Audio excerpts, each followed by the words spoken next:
Mga ka-update, isa na namang mainit na balita ang gumugulo ngayon sa mundo ng politika, ang itim, campaign ad nina Senator Amy Marcos at Vice President Sara Duterte. Pero teka, itim nga ba ang kulay ng pag-asa o simbolo ito ng madilim na kahapon? Sa isang 31 second campaign ad, sinabi ni VP Sara na itim daw ang kulay ng bansa dahil sa gutom at krimen. Sinundan naman ito ni Amy. Hindi lang tayo gutom sa pagkain, gutom din tayo sa hustisya. Pero teka, sila nga ba ang dapat magdala ng liwanag, o sila rin ang dahilan kung bakit madilim ang paligid ngayon?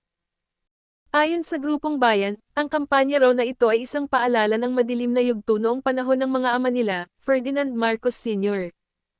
at Rodrigo Duterte. Anila, hindi dapat sila Amy at Sara ang magdadala ng pag-asa, dahil sila mismo ay produkto ng madilim at mapanupol na rehimen. Si ACT Teachers Rep.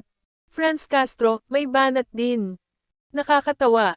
Sino ba ang dahilan ng gutom, krisis, at kawalan ng hustisya ngayon? Di ba sila rin? Tinawag pa silang #Unitim, tulad ng Unity, pero pa ng dilim.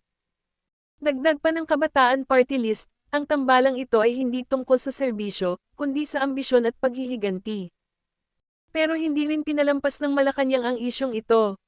Ayon kay Communications Undersecretary Claire Castro, ang ad daw ay mas bagay ay reflect sa administrasyon ni Duterte, hindi sa kasalukuyang gobyerno. Kula, o sandwichang pa raw ang kailangan, unti-unti nang pumaputi, ang bansa, ayon sa kanila. Nadagdagan pa ang tensyon ng maaresto si dating Pangulong Duterte dahil sa ICC warrant. Sa gitna nito, bumaklas si Amy sa administrasyon ni BBM at nagsagawa ng Senate probe tungkol sa legalidad ng pagkakaaresto. Mas lalong naging interesante nang maglabas sila ng ad, sabay endorsement pa ni Sara kay Amy. Sa social media, hati ang opinyon ng netizens. May mga nagsasabing desperado lang umano si Amy na makuha ang boto ng Mindanao. Ang iba, nagsasabing gimmick lang, ang Senate probe para kunwaring may malasakit. Ano sa tingin niyo mga ka-update? Isang madilim na kwento ba ang itim campaign o simpleng political drama lang? Sa darating na eleksyon, tayo ang may say kung sinong liwanag ang pipiliin natin.